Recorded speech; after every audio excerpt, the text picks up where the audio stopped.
మీ business ఏదైనా మీ ఊర్లో promotion చేయాలంటే అది సుమన్ టీవీతోనే సాధ్యం. ఇప్పుడే సంప్రదించండి.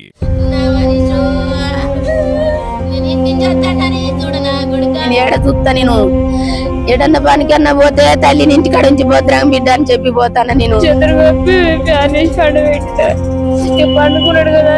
కరెక్ట్ విచారం లేకనే మేము అడిగితే చేస్తున్నాం చేస్తున్నాం చేస్తున్నాం పని చేసుకుంటాను.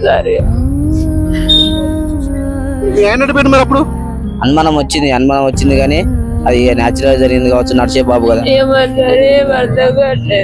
ఏదైతే నారాయణపురం గ్రామంలో మృతి చెందినటువంటి 6 సంవత్సరాల బాలుడు మనీష్ ఉన్నాడో వాళ్ళ తండ్రి ఉన్నాడు మనతో పాటు. వాళ్ళ తండ్రిని అడిగి తెలుసుకుంటా చేద్దాం.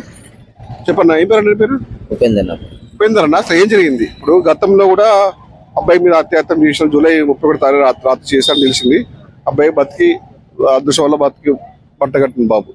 నిన్న సేమ్ 3 గంటల ప్రాంతంలో కూడా మిట్ట మధ్యాహ్నం కూడా అబ్బాయి మీద హత్య జరిగిందా? అసలు చంపారా? అసలు ఏం జరిగింది? అసలు నేను ఇంటి దగ్గర లేను, నేను డ్యూటీకి వెళ్ళిపోయినాక ఏంటంటే మా మమ్మీ కూడా కూలికి వెళ్ళిపోతే మా వైఫ్ ఏం చేసిందంటే ఆకలి అవుతుందంటే అన్నం వేసిందట. అన్నం వేసినాక తిన్నాక రాసుకొని పడుకోబెట్టినాక ఏం చేసింది, మా బయట ఇంట్లో బట్టలు పిండుకున్నాడు, గిన్నెలు తోముకోవడం ఆ పని చేసుకుంటూ ఉందట. నైట్ అయిందట. నైట్ అమ్మ కూడా కూలికి పోయి వచ్చిందట. మా నాన్న కూడా మేకలు కాసుకొని వచ్చిందట. వచ్చినాక మా అమ్మ ఏం చేసిందంటే బతుకమ్మ ఆడతాలట. అక్కడ బతుకమ్మ ఆడేకాడికి ఈమె కూడా వెళ్ళిపోయిందట బతుకమ్మ పెట్టుకొని. వెళ్ళిపోయినాక మా అమ్మ అడిగిందటగా పిల్లగాడు ఏంటంటే పడుకున్నాడని చెప్పిందట. ఇక పడుకుందంటే మా పెద్ద మొదలు రోజు వచ్చే బతుకమ్మ కాడికి పోయి లేపుకోరు, అదే లేచేత్తడికి ఈ టైం దాకా పనుకొని ఇస్తాను ఎందుకు అంటే మా అమ్మ పోయి లేపుదామని పోయేసరికనే రైట్ ఎత్తే అట్లా పడుతుంటే పడతానని మా అమ్మ ఏడ్చుకుంటూ అందరిని పిలిచేసరికి మా అన్న వాళ్ళు ఇట్లా వచ్చేసి ఆర్ఎంపీ దగ్గర తీసుకెళ్తే చనిపోయిందని చెప్పినాక ఇంటికి తీసుకొచ్చినాక మా బ్రదర్ నాకు ఫోన్ చేసి ఇట్లా బాబు చనిపోయింటా నీకు తెలుసా అంటే నాకు తెలియదు అన్న అసలు ఏమైందని అంటే సంగతి రాకి ఇట్లా అయింది, ఇట్లా ఫిట్స్ వచ్చింది అనుకుంటా చనిపోయిందంటే అప్పటికప్పుడు వచ్చేసినాక నేను ఏడ్చుకుంటా బాబు మీద పడి ఇట్లా మెడికల్ దగ్గర చేయి పెడితే ఇట్లా గీసుకపోయినట్టు అయింది నా చేయికి. అంటే ఇట్లా ఒప్పులు దింపులు అయితే నేను ఏందబ్బా ఇది అని చూస్తే ఇట్లా టీషర్ట్ వేసుకున్నాను. ఇట్లా టీషర్ట్ వెనక కానీ చూస్తే ఊరేసినట్టుంది. అన్న ఇట్లా మన మా అన్న ఫోన్ చేసి అన్న ఇట్లా ఊరేసినట్టుంది అన్న మామూలుగా చనిపోలేదు అని పిలిస్తే ఫోటోలు తీసేసి ఎస్ఐసార్కి పెడితే ఎస్ఐసార్ వచ్చేసి ఆ ఫోటో గీటలు తీసుకొని ఎంక్వైరీ చేసి డీటెయిల్ తీసుకున్నాను. ఇప్పుడు అబ్బాయికి ఫిట్స్ ఉందని చెప్పేసి నువ్వు మామూలు అంటున్నాను నీకున్న సమాచారం మేరకి. వాళ్ళు ఇంకో విషయం ఏంటంటే బాబాయిని పక్కకు పెట్టేసరికి ఊరేసినట్టు అనిపిస్తుంది. మరి ఆ ఊరేసింది తనకు సంబంధించింది ఎవరి హత్య చేయడానికి చేయొచ్చు అంటారు అనుమానం? అది ఎవరి మీద అయితే మాకైతే అనుమానం లేదు, ఇంతవరకు అయితే ఎవరి మీద డౌట్ పడలేదు. ఎందుకంటే మా వైఫ్ ఈ మధ్యలో అంటే ఇవాళ నిన్న జరిగిన ఎవరి మీద అనుమానం లేదు. ఓకే, గతంలో కూడా మీ బావు మీద చాక్ తోని మెడకాయ కోసారు, అది మర్చిపోకముందుగా నిన్న కూడా ఈ సంఘటన జరిగింది. ఇప్పుడు కూడా నీకు ఎవరి మీద అనుమానం కలగట్లేదా? లేదు సార్, లేదు అనుమానం లేదు. ఇప్పుడు ఇంత జరుగుతున్నాడు మీ కుటుంబంలో, ఒక్కరి మీద అనుమానం లేకుందని చెప్పి అల్లెక్కలు మీరే చేశారా? నువ్వు మీ భార్య కలిసి మీ కొడుకుని చంపారా? ఇప్పుడు ఒకళ్ళ మీద అంటే మా అమ్మ, మా నాన్న, మా భార్య, ఇప్పుడు ఎవరి మీద పెడతాం? మేము కన్నులో మేము చంపుకోలేము కదా సార్.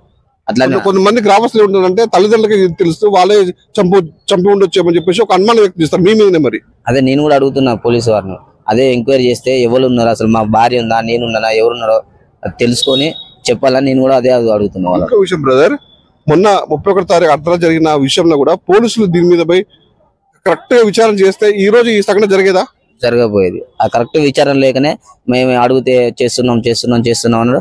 అందులో ఒకటి బాబు హెల్త్ బాగాలేక మేము కూడా హాస్పిటల్ చుట్టూ తిరగడం అయింది. ఇక అడగడం వల్ల చేస్తున్నాం అని చెప్పిళ్ళు, అదైతే కాలేదు. బాబుకైతే మేజర్ హెల్త్ ఇష్యూస్ ఎలాంటి లేవు, హెల్త్ ఇష్యూస్ అయితే. కానీ ఎవరో దీని మొత్తం నీకు కూడా ఒక మనిషివే, నువ్వు ఒక తండ్రి చెప్తున్నా, దీన్ని హత్య అంటారా? దీని ఏమంటారు? దీన్ని హత్య అంటారు, కంపల్సరీ హత్య చేసి నాకు కేసు ఏమేమి పెట్టావు పోలీసులకి? ప్రస్తుతానికి అయితే కార్యక్రమం జరిగిన తర్వాత మాట్లాడదామని ఎస్ఐ సార్ చెప్పడం జరిగింది. ఎంతమంది కొడుకులు నీకు? ముగ్గురు. చిన్న కొడుకు ఎలా చనిపోయాడు? వాటర్ లో పడ్డాడు, హౌస్ లో. ఎన్నిసార్లు పడ్డాడు వాటర్ లో? 2 times. మళ్ళీ ఎక్కడ చనిపోయాడు బాబు? హౌస్ లో పడే చనిపోయింది. మళ్ళీ అప్పుడు నీకు అనుమానం రాలేదా? అనుమానం వచ్చింది కానీ అది న్యాచురల్ జరిగింది కావచ్చు, నడిచే బాబు కదా అని. 3 సార్లు ఒకటి వారం రోజుల 3 సార్లు అదే గుంట పడ్డాడు, 4వ సారి చనిపోయిండు. అప్పుడు నీకు అనుమానం రాలేదు? ఈసారి కూడా చిన్న పెద్ద కొడుకు కూడా ఒకసారి హత్య అయితే జరిగింది, కత్తి పెట్టి మెడ గోసిళ్ళు, ఇప్పుడు హత్య చేసిన ఊరి పెట్టి. అయినా నీకు ఎవరి మీద అనుమానం రావట్లేదు.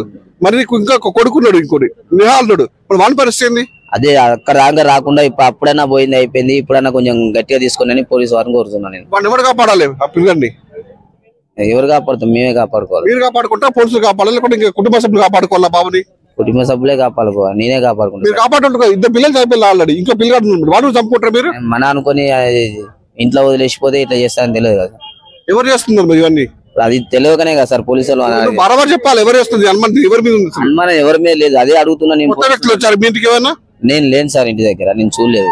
మీ భార్య చెప్తుంది, మీ అమ్మ చెప్తుంది, అక్కడ కుటుంబ సభ్యులు చెప్తున్నారు కొత్త వ్యక్తులు వాళ్ళు రాలేదని చెప్పేసి అని. మీ మీద అనుమానం పడుతున్నారు వాళ్ళంతా. నేను డ్యూటీలో ఉన్నా సార్. ఇంట్లో మీ భార్య కొత్త కదా, మీ భార్య చేసిందా మరి? మా భార్య మీద డౌట్ లేదు సార్, ఎట్లా చేసిందని ఎట్లా చెప్తా సార్ చూడండి. చూసారా మొత్తానికి పరిస్థితి నడుస్తుంది.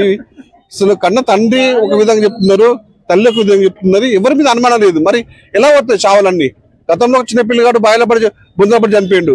మొన్ననేమో 31 తారీఖు అర్ధరాత్రి పూట కత్తి పెట్టి ఇదే పెద్ద బాబుని కత్తి పెట్టి కోసారు, బతికి బయటపడ్డాడు. నిన్న సాయంత్రం పూట కూడా చంపేశారు. మరి ఉన్న ఒక బాలుని మరి దీనికి రక్షణ ఎవరు కలుస్తారు? వీళ్ళకేమో అమాయకులు లెక్కమా, నాకు ఎవరి మీద మాకు అనుమానం లేదు, హ్యాపీగా ఉంటారని చెప్పి వీళ్ళు చెప్తున్నారు. మరి ఈ మిస్టరీని మాత్రం పోలీసులు ఛాలెంజ్ గా తీసుకొని మాత్రం దీన్ని కేసు మాత్రం దీన్ని త్వరగా చేల్చలేకపోతే మూడో అబ్బాయి ఉన్నాడు, నడుపు అబ్బాయి నిహాల అబ్బాయి కూడా ప్రాణాపాయం ఉందని చెప్పేసి మనకు కూడా దీని ద్వారా మనకు కూడా తెలుస్తుంది. ఓవరాల్ చూసుకున్నట్లయితే కుటుంబం మీద మరి ఎవరైనా కక్ష కట్టారని మొత్తం పూర్తిగా విచారణ జరిపి పోలీసులు దీని మీద కఠిన చర్యలు తీసుకోవాల్సిన పరిస్థితి వాళ్ళ మీద ఎంత ఉంది. ఇది